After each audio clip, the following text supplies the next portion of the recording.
how to make video collage on Inshot app. Hello everyone, welcome to this channel. I'm here to help you out today.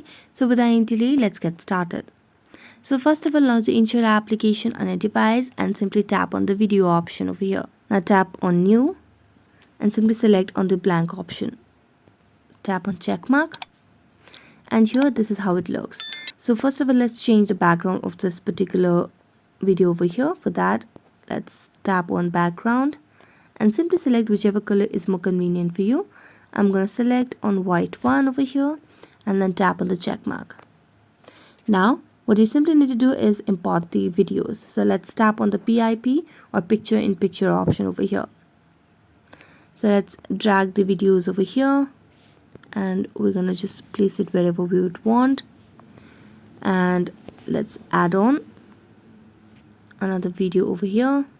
So as you add on videos as much as you want for a collage, so this is how you can create a video collage on Inshot app.